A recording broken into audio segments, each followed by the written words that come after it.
E aí, gente, aqui é a Bianca Macedo. Nesse podcast chamado AEFA, Aprendendo Espiritualidade Física Quântica na Adolescência, eu vou passar para vocês todos os aprendizados que eu aprendi estudando espiritualidade, física quântica, autoconhecimento. Eu tentei deixar esse roteiro na ordem mais cronológica possível, para que ninguém fique com muitas dúvidas. Então, vamos começar.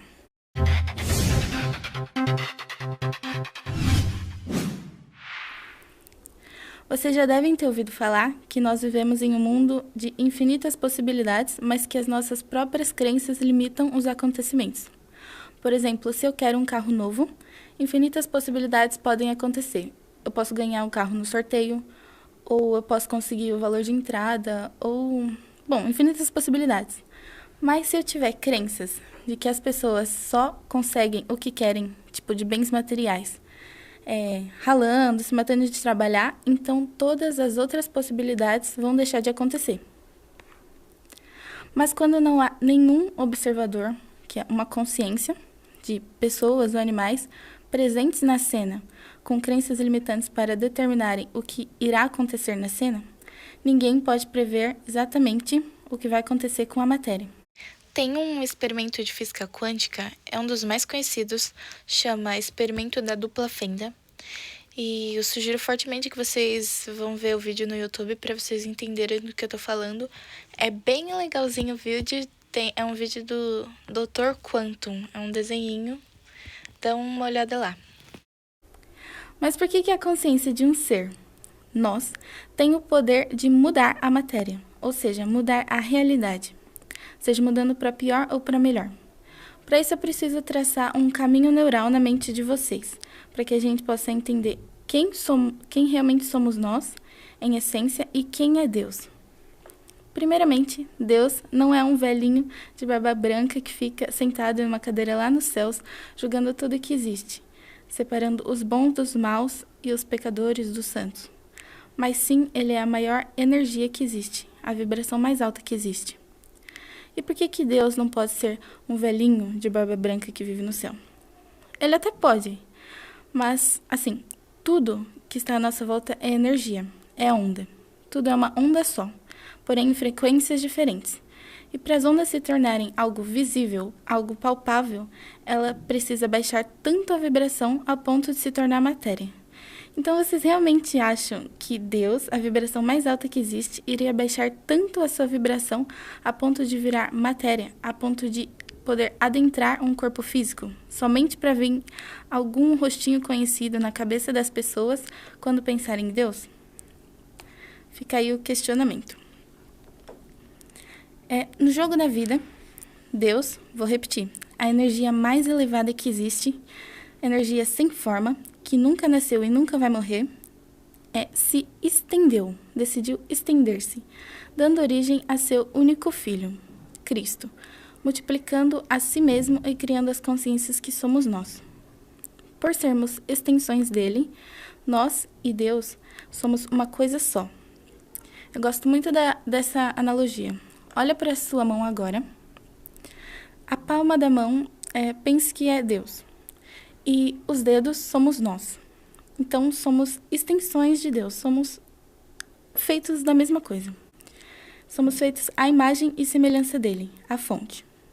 Somos deusinhos, assim como Jesus diz na Bíblia: vós sois deuses. Não somos esse corpo físico e nem as nossas mentes. O corpo físico é apenas uma roupa. Se alguém perguntar quem é você, e você não puder falar seu nome, suas características, sua idade, sexo, nada disso, o que sobra? Se tirar tudo que você não é, vai restar só o que você é. Só resta a sua consciência. Resta o que dá vida a um pedaço de carne que é o seu cérebro. Somos espírito livre. Você não é tímido, você não é impaciente, você não é barraqueira, você não é alcoólatra. Não somos nada disso que a gente diz e nada desses rótulos que damos a nós mesmos. Não somos nem humanos, nós estamos humanos. Você não é um homem, você está homem. Você não é uma dona de casa, um desempregado. Tudo isso você está, temporariamente. A sua consciência está vivendo o papel desse personagem, mas você não é ele. A Maya Andrade, ela usa uma analogia muito interessante que eu nunca esqueço. A consciência é o ator e o corpo é o personagem.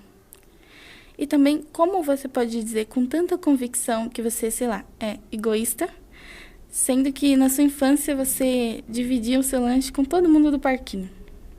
Como é possível em um momento você ser uma coisa e no próximo você ser outra? Exatamente, isso não é possível, porque você é um ser imutável como seu pai. E se o ator entrar tanto no personagem a ponto de pensar que é ele, a gente já sabe o que vai acontecer, né? É só olhar para como tá a vida de quase todo mundo. Mas e a morte? Se eu não sou esse corpo, o que acontece quando o meu corpo morre? A alma, ela reencarna. Reencarna no que pode ser um corpo de 1950, 2040, nesse mesmo país ou em outro, nesse mesmo planeta ou em outro, nessa mesma dimensão ou em outra. Mas o mais importante, todas as lições que a gente aprende em todas as nossas vidas fica gravado em nós. Não há como involuir. Ou seja, todas as pessoas que são boas hoje já foram más em outras vidas e aprenderam com essa experiência. Quem é mau nessa vida está apenas em uma fase diferente do processo de evolução do que outras pessoas que fazem coisas boas nessa vida e que já passaram por isso. Se você é bom nessa vida, não tem como ser mal na próxima. E é desse jeito que a gente vai evoluindo, como o espírito. Bom, você como espírito não é mal e nem bom, né? Você é Cristo, Filho de Deus, então eu vou reformular a frase. Se o seu personagem é bom nessa vida, não tem como ele ser mal na próxima. Mais pra frente, eu vou explicar o que vocês devem estar se perguntando, que é, se a gente está sempre reencarnando, onde que fica o papel do céu e do inferno nisso tudo, né?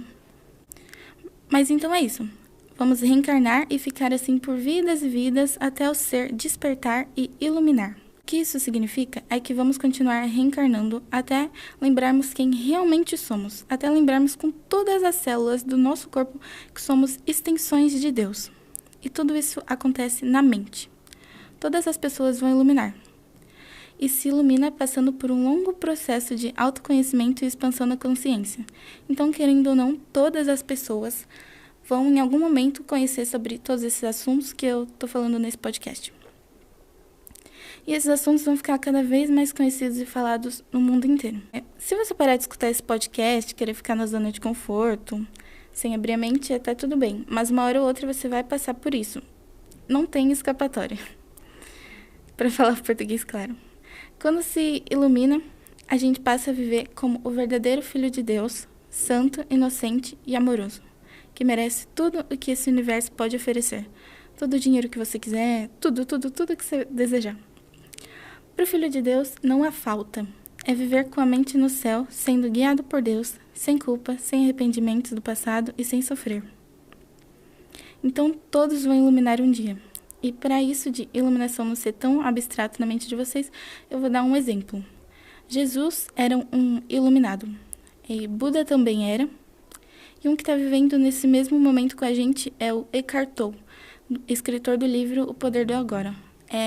Pesquisem a história dele no YouTube, é muito interessante. Tá, então, se nós, Deus e tudo que existe é tudo uma coisa só, e temos todo o poder da fonte, porque somos feitos à imagem e semelhança da fonte, por que sofremos? A coisa é bem complexa, eu vou precisar traçar novamente um caminho neural. Vamos lá. Em algum momento, o único Filho de Deus, chamado de Cristo, em 1/1000 de segundo, que na realidade nunca aconteceu, Cristo imaginou como seria se ele se separasse da fonte. E esse 1/1000 de segundo criou o espaço-tempo e tudo o que a gente conhece. Esse foi o famoso Big Bang, não só dessa galáxia, mas sim de todo o universo, todo o espaço-tempo. Foi apenas 1/1000 de pensamento que na verdade nunca aconteceu. Nunca aconteceu porque, felizmente, como é impossível criar qualquer coisa sem Deus, como Cristo não poderia criar tudo isso que a gente está vendo sem Deus, então tudo isso é apenas um sonho de Cristo. Um sonho em que o Big Bang, desde o Big Bang até o fim do universo inteiro, que sabe-se lá quando vai ser isso, durou apenas 1 milésimo de segundo. Esse sonho acaba quando todos os seres desse espaço-tempo iluminarem. Quando todos lembrarem que somos extensões de Deus, vamos parar de reencarnar e voltar a Deus. Voltar entre aspas, porque na verdade, quando Cristo teve o sonho de 1 milésimo de segundo, o sonho acabou e ele voltou a viver a vida dele, digamos assim, porque o tempo lá é diferente. Então, na realidade, já estamos vivendo felizes ao lado de nosso Pai. Isso é realmente lindo. Só espero que vocês estejam entendendo. E como uma parte de nós ainda está aqui, não é para você pensar, tá, isso é só um sonho, então eu vou ficar o dia inteiro na cama sem fazer nada. A gente está aqui para experienciar as coisas e ser quem a gente quiser ser neste espaço-tempo, que é totalmente possível ser moldado por nós para criarmos a realidade que quisermos. Aí você pensa, eu não acho que aconteceu assim não, que teve esse milésimo de pensamento, de Cristo e tal. Bom, essas são apenas historinhas para que o nosso cérebro, que é bem limitado, consiga entender. Porque qualquer pensamento que a gente tiver sobre Deus, por exemplo, as pessoas pensam muito, eu também pensava muito nisso, era quem criou Deus? Qualquer pergunta que a gente for fazer desse tipo é baseada em espaço-tempo. Ou seja, se alguém criou Deus, teria que haver um momento em que Deus não existia e depois ele foi criado. Mas não é assim. Deus está além deste espaço-tempo. Então, por isso que qualquer coisa que a gente for tentar imaginar vai estar errado. Mas como funciona o sonho de Cristo, que é o Filho de Deus, na prática? Quando esse espaço-tempo foi criado, o que na verdade nunca aconteceu, lembre-se disso, nunca aconteceu. Imediatamente, Deus criou o Espírito Santo, que é outra extensão de nós mesmos. Ou seja, tem Deus, depois a gente, que somos extensões dele, e o Espírito Santo, que é extensão de nós. Todo mundo tem um, e ele é encarregado de nos fazer voltar, entre aspas, à fonte, voltar a Deus. O Espírito Santo, também chamado de centelha divina, ele trabalha como uma ponte entre nós e nosso Pai. Criou o espaço-tempo, Deus criou o Espírito Santo para desfazer. Ele é a resposta.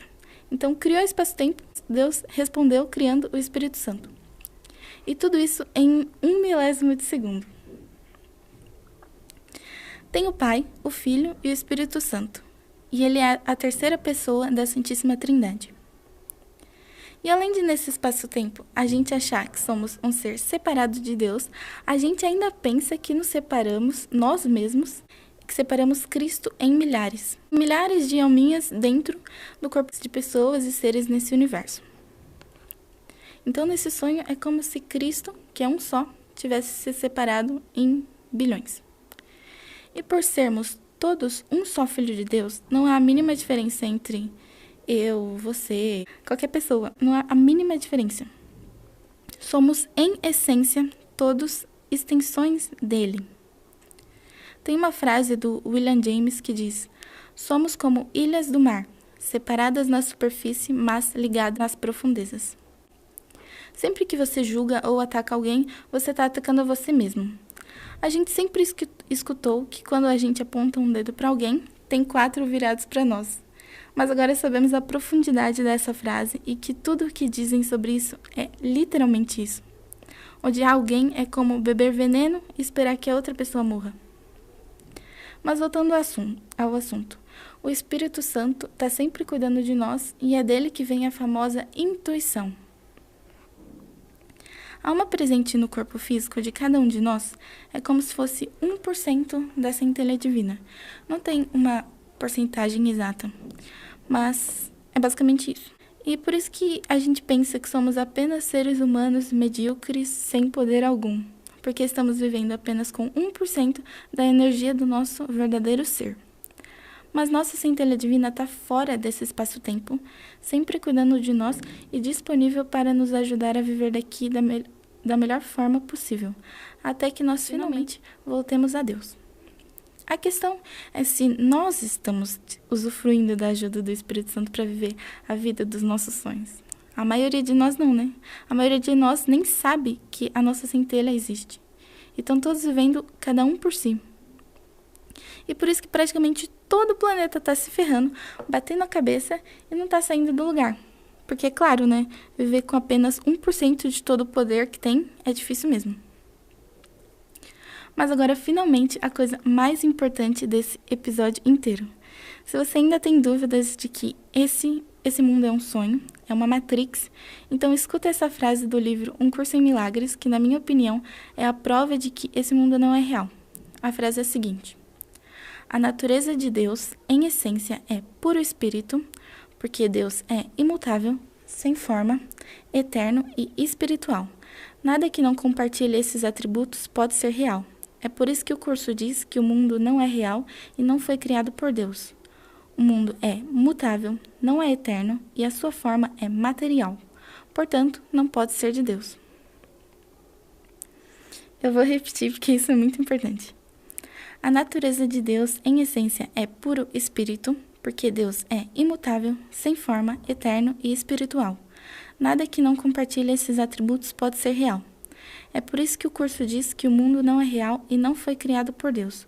O mundo é mutável, não é eterno e a sua forma é material. Portanto, não pode ser de Deus. Gente, eu juro, quando eu descobri isso, eu lembro assim de acordar.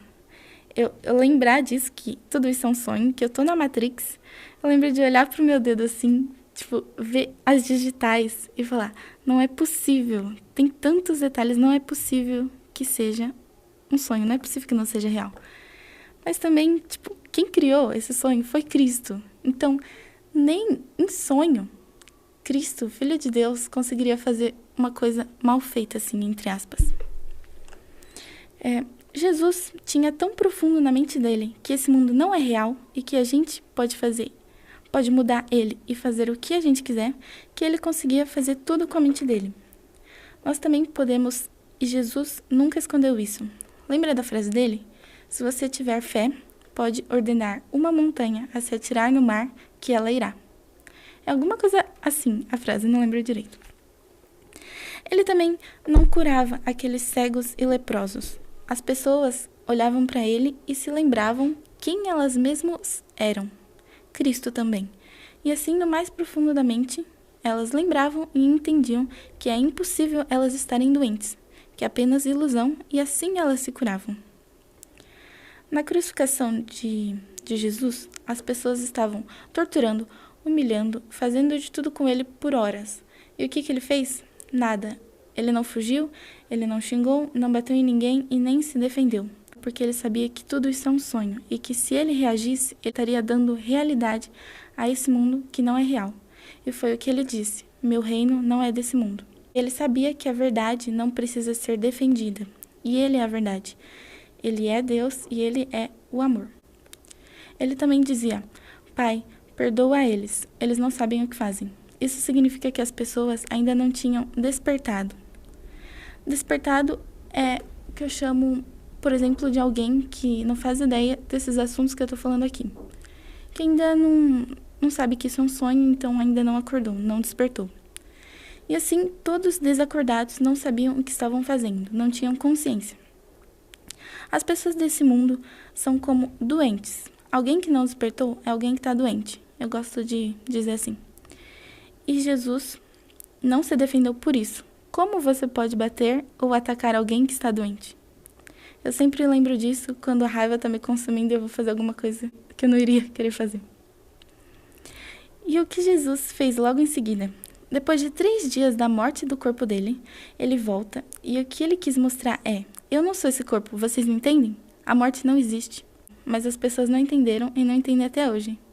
As pessoas preferem focar somente na dor que ele sentiu, na tortura e na parte ruim.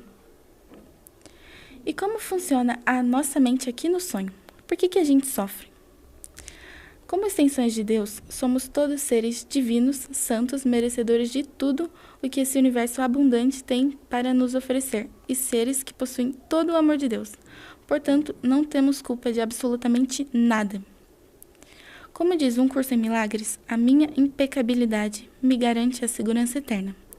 E é com essa frase que eu solto mais uma bomba que alivia o coração de qualquer um que escutar.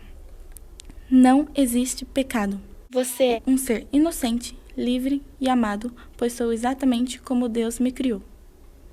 E tá tudo bem você não acreditar ainda, mas a paz que você sente no fundo do seu coração quando escuta isso não mente. E o que aconteceu com a criação do espaço-tempo?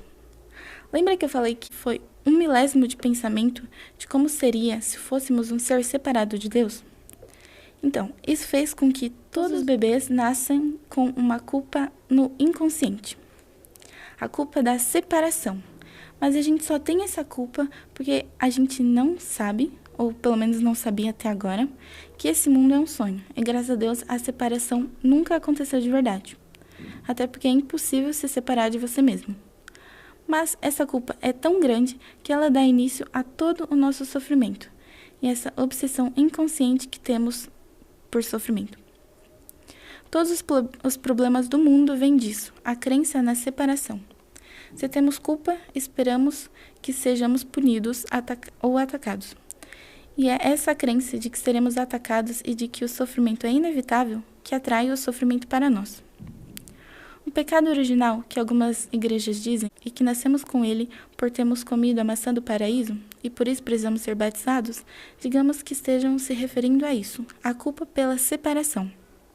A diferença é que a separação nunca aconteceu.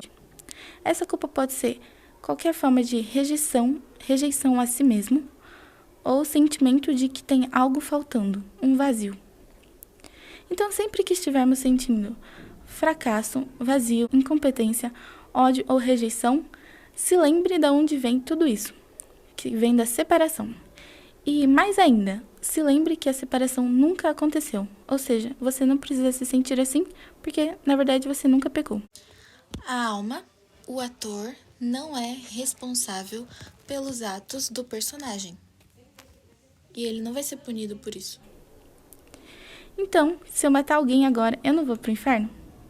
Bom, existe um negocinho chamado karma, que é uma das leis do nosso universo. Toda ação tem uma reação. Mas você não vai pro inferno, porque aquele lugar que a gente pensa existir é feito para mandar pessoas que pecaram. E como ninguém nunca pecou, então o inferno não existe. O céu e o inferno são estados mentais. Isso que você está vivendo agora é o inferno na mente. E quando você iluminar, você estará com a mente no céu, vivendo o paraíso, que é a sua herança. Mas como local físico mesmo, o inferno não existe. Você nunca pecou, nunca vai pecar e a sua impecabilidade é garantida por Deus. Não se esqueça. Lembrando o assunto sobre a separação, vamos continuar falando sobre ele. Parece loucura, mas essa culpa tem total participação em tudo na nossa vida, principalmente nos nossos relacionamentos. Ela cria o ciclo do especialismo, que por sinal o livro Um Curso em Milagres, o 100, explica muito bem. Podemos dividir o especialismo em duas categorias, uma onde está em evidência a projeção e outra onde está muito presente a substituição. Existe uma coisa que todos nós fazemos chamada de projeção. Projeção é quando você tira alguma coisa de você mesmo, coloca em outra pessoa ou em outra coisa e nega totalmente que aquilo está em você, só conseguindo enxergar que aquilo está no outro e atacando ele. O que a gente faz é pegar essa culpa da separação que está em nós, que a gente acha que é um pecado que está em nós, porque a culpa e o pecado são sinônimos, e a gente coloca em outro ser fora de nós. Sempre que a gente julga alguém, a gente já está fazendo essa projeção. Porque a gente não está vendo a pessoa como ela realmente é, como um ser inocente e santo criado por Deus. Eu vou tentar dar exemplos de projeção. Quando alguém ataca outra pessoa, o que ela está fazendo é tirar o pecado da separação de si mesmo e colocar em outra pessoa, porque desse jeito ela está colocando uma distância entre esse pecado e ela mesma. Aí a gente vê que o pecado está no outro e começa a atacar essa pessoa. Sabe aquela frase? O que uma pessoa diz sobre alguém diz mais a respeito dela mesma? Pois é. E tem uma frase do 100 que diz assim: Você não tem que concordar com o que as pessoas dizem ou fazem, mas no minuto em que experiencia uma reação pessoal de raiva, julgamento ou crítica, isso vem sempre porque você viu naquela pessoa alguma coisa que negou em si mesmo. Bom, e é com a projeção que começa o ciclo. Se eu ataquei você, eu mereço ser punido. E inconscientemente é isso que eu acho. Então, o que eu vou pensar é que, obviamente, você vai me atacar. Eu vou contra-atacar você e vou novamente me sentir culpado. Como diz o curso, quanto maior a necessidade de me defender, mais eu estou reforçando o fato de ser culpado, ou de achar que eu sou culpado. E é isso, quando a gente menos espera, a gente já está nesse ciclo de ataque e defesa, e é ele que faz o mundo girar. A outra forma de especialismo é a de amor. Mas antes preciso falar sobre outro assunto. Com a criação do espaço-tempo, foi criado uma coisa chamada ego. Ele é o falso ser que tem como único propósito nos manter culpados. O ego é o que a gente chama de personalidade. Sabe a vozinha que fica na nossa cabeça falando um monte de merda? Então, essa voz não é a gente, essa voz é o ego. Ele é o sistema de pensamento que roda no mundo. Se você acha que o inferno existe, então pode dizer que o ego é o diabo. O que ele faz é separar o mundo inteiro em duas categorias, em os mocinhos e os vilões. Os vilões é em quem a gente projeta a nossa culpa, que é praticamente todo mundo. E os mocinhos são quem a gente tem relacionamentos especiais, que são as pessoas mais próximas a nós. E agora sim, a gente pode entrar no assunto da outra forma de especialismo. Bom, como pela separação sentimos que tem algo faltando dentro de nós e esse algo é Deus, a gente declara que temos necessidades que Deus não pode suprir, pois Deus não está com a gente. Então eu procuro alguém para colocar todas as necessidades, todo o peso da felicidade da minha vida no colo dessa pessoa que estará vivendo um relacionamento especial comigo. Um relacionamento de especialismo. Agora eu me torno dependente dessa pessoa e essa pessoa se torna dependente de mim. Cada uma satisfazendo as necessidades especiais da outra. E assim eu vou te amar. Assim eu penso que te amo e assim nós vamos viver. Mas na verdade eu te odeio, porque no momento em que você mudar comigo, não ser mais tão gentil como era antes, não suprir mais as minhas necessidades, o que eu chamo de amor vai virar ódio em um piscar de olhos. Porque sem você suprindo as minhas necessidades, só o que irá restar novamente é a culpa que eu sinto. Eu não posso lidar com essa culpa sozinho, então eu vou achar outra pessoa e depois outra e outra e outra. E é assim que o mundo funciona. O mundo não conhece o amor de verdade, pelo menos não ainda. Nenhum amor de mãe que a gente acha que é aquele amorzão, né? Até no amor de mãe ainda existe obsessão e ciúmes. E o amor verdadeiro não tem nada disso. O amor do Espírito Santo, ele abraça todas as pessoas do mundo. Ele ama todos os seres. E a gente vai amar de verdade quando a gente iluminar. E aí vai acontecer uma coisa chamada casamento santo. No casamento santo não tem joguinho de ciúmes, não tem mentira. O casamento santo e todos os relacionamentos santos, eles são baseados em duas coisas: em confiança e gratidão. Só isso que é necessário. E aí a gente vai passar a entender que todos os relacionamentos são feitos para agirem como aprendizado. Então, se acabar o relacionamento com alguém ou parar de falar com algum amigo, não vai fazer um dramalhão, morrer de saudade, nem nada disso, porque entende que acabou o aprendizado que os dois poderiam trocar e durou o suficiente para virar ensinamento. Porque todos os relacionamentos são espelhos. Como tem a projeção, então a gente vai conseguir enxergar o que está dentro da gente e como a gente pode mudar isso, o que quer que seja que esteja dentro da gente. É muito comum também, sempre quando entrar em um relacionamento ou qualquer cena que aparecer pra você, por exemplo, ser a mesma cena se repetindo sempre. Porque enquanto você não aprender com o que tiver que aprender, vai sempre continuar acontecendo. Então, os relacionamentos são espelhos para mostrar o que tem dentro de você que precisa ser mudado. Quando não tiver mais troca de aprendizado, o relacionamento vai acabar. Mas entende que acabou por esse motivo e ele não vai ou escutar sertanejo, nem nada do tipo, sofrer na fossa. Ele vai falar thank you next e vai esperar o próximo relacionamento de aprendizado aparecer. No relacionamento santo não precisa nem de palavras para se comunicar com a outra pessoa, porque só com sentimento já consegue se comunicar. E esse é o casamento santo, mas o mundo ainda não conhece ele. Ainda. Pelo amor de Deus, uma hora vai acontecer, todos vão iluminar e esse vai ser o juízo final. Esse é um juízo final bem mais amoroso do que a gente imaginava, né? Pois é, para fechar com chave de ouro, eu vou ler 2 frases do livro de Um Curso em Milagres. Lição 227. Essa é sobre o sonho de Cristo. Pensei em ter outra vontade, mas nada do que pensei à parte de ti existe. E sou livre porque estava errado. Em nada afetei a minha própria realidade com as minhas ilusões. E assim encontramos hoje o nosso retorno alegre ao céu, que nunca deixamos realmente. Neste dia, o Filho de Deus volta para casa novamente, livre do pecado e revestido de santidade. Lição 224. A minha verdadeira identidade é tão segura, tão sublime, sem pecado, gloriosa e grande, inteiramente benéfica e livre de culpa. O meu nome, ó Pai, ainda te é conhecido. Eu o esqueci e não sei aonde vou, quem sou ou o que faço. Pai, lembra-me agora, pois estou cansado do mundo que vejo. Revela o que queres que eu veja no lugar disso.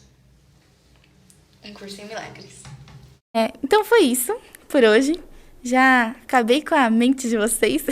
Estraçalhei tudo. Então a gente se vê no próximo episódio. Até mais.